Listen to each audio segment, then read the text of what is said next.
हर बालक के होते पर इसके 4 हाथ हैं। बालक नंगा आता है पर ये तो पीताम्बरम पीत परिधान धारण करके आया है। बालक के हाथ खाली होते पर ये तो लाठी बंदूक लेके आया है। हाथ में देखो सुदर्शन चक्र शंख आदि रखे हैं, गाद गदा रखी है। और बालक आता रोता है पर ये तो मुस्कुरा रहा है। हर दृष्टि से ये अद्भुत बालक है। वसुदेव जी को समझते देर नहीं लगी कि साक्षात नारायण ही प्रकट हो गए हैं। महारवे दुर्य किरीट कुंडल परिस्वक्त सहस्र कुंडल। अरे बच्चे के कान में कुछ होता है क्या? पर ये तो मकराकृत कुंडल धारण करके आया है। दिव्य आभूषण वक्षस्थल पर लहरा रहे हैं, कौस्तुभ मणि लहरा रही है। साक्षात प्रभु हैं। प्रभु को समझ गए, पहचान गए, चरणों में किया प्रणाम। देवकी ने भी स्तुति गाई। भगवान बोले देखो हम इसलिए इस रूप में आए हैं ताकि तुम हमें पहचान लो। हम ऐसे वैसे बालक नहीं हैं, साक्षात हरि ही तुम्हें दर्शन देने आए हैं। तुमने पूर्व में तपस्या करी थी तो पहले जन्म में मैं प्रश्न गर्भ बन के आया, दूसरे जन्म में मैं वामन बन के आया और तीसरे जन्म में मैं तुम्हारा पुत्र कृष्ण बन के आ रहा हूँ। इसलिए तुम्हारा वरदान सफल हुआ ये बताने आया हूँ। इतना कहते भगवान बोले अब मैं बच्चा बन जाऊंगा। तो बच्चा बनते ही घबराना नहीं, मुझे सूप में लिटा करके तत्क्षण गोकुल में छोड़ी आना। वहाँ एक लाली ने जन्म लिया, उसको लेके आना, किसी से मत घबराना। ऐसे कह के भगवान बभूवः प्राकृतः शिशु छोटे बच्चा बन गए। देवकी मैया देखती रह गई। वसुदेव जी ने तत्क्षण प्रभु को सूप में लिटाया और ले जाने लगे पर इतने में बेड़ियां खिंच गई। पर जैसे बेड़ियां खिंचने लगी भगवान सिर पर विद्यमान थे तो सारी बेड़ियां खुल गई, द्वार खुल गए, पहरेदार सब खराटे बजा के सो गए। और वसुदेव जी प्रभु को लेकर के जमुना पार पहुंच गए गोकुल में। वहाँ यशोदा मैया के बगल में लाली को देखा, लाली को उठाया, लाला को सुलाया और फिर से वापस आए। वो लाली कोई ऐसी वैसी बालिका नहीं थी, साक्षात महामाया थी। इसीलिए सारा जगत सो रहा था। 3 व्यक्ति उस समय जाग रहे थे, वसुदेव, प्रभु और चंद्र और एक देवकी। तो जब वापस लेकर के आए तो माया लेकर के आए तो फिर से बंधन में बंध गए। दरवाजे लग गए, बेड़ियां लग गई, पहरेदार जाग गए। अब उधर क्या हुआ उसकी चर्चा अब हम कल ही करें, पर इधर नंद बाबा के यहाँ अगली सुबह क्या हुआ उसकी चर्चा हम करें। जब अगले दिन भगवान भुवन भास्कर प्रदीप्तमान हुए तो जो सुनंदानंद बाबा की बहन 1 महीने से आई थी भाभी की सेवा करने वाले, झरोके में से देखा कि भाभी ठीक है कि नहीं। पर जैसे झरोके से झांक के देखा तो भाभी यशोदा के बगल में लाला को पाया।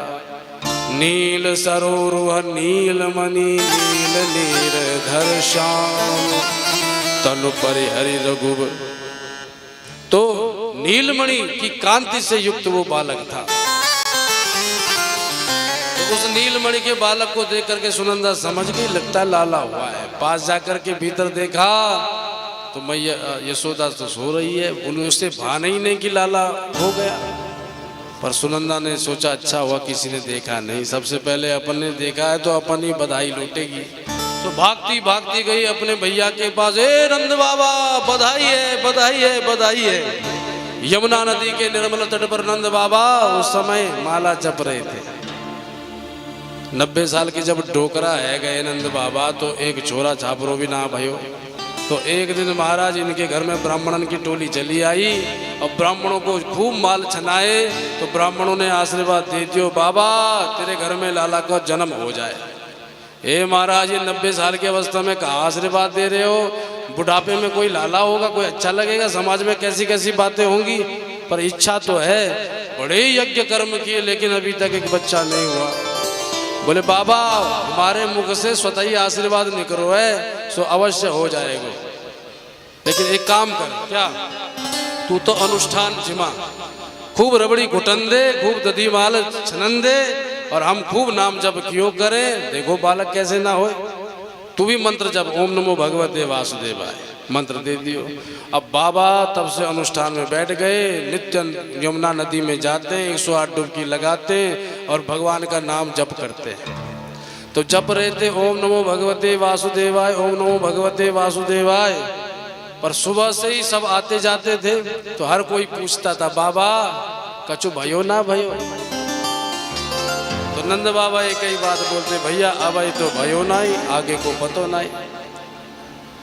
हर कोई यही बात पूछता तो नंद बाबा मंत्र तो भूल गए अब यही रटने लगे अब तो भयो ना ही आगे को पतो ना ही अब तो भयो ना ही आगे को पतो ना ही। इतने में सुनंदा को गला फाड़ के आते देखा बधाई हो भैया।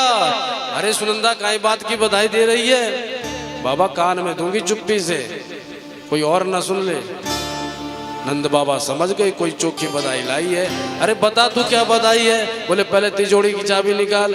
अरे तिजोड़ी तेरी सुनंदा तू बता तो सही बात क्या है।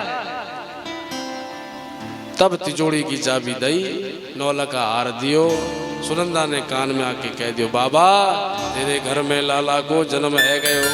इतना सुना तो 90 साल के डोकरा नंद बाबा वो जोरदार की उछल्ली मारे, उछलते हुए यमुना नदी में कूद गए और आज 108 नहीं मारा न जाने कितने 108 लगा दिया डुबकी। लगता सारी साधना सफल है गई।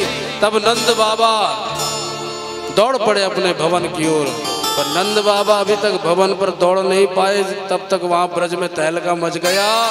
यशोदा के यहाँ तो लाला का जन्म है गयो। इतनी अपार भीड़ नंद भवन में जुट गई, नंद बाबा घुस ही न पाए।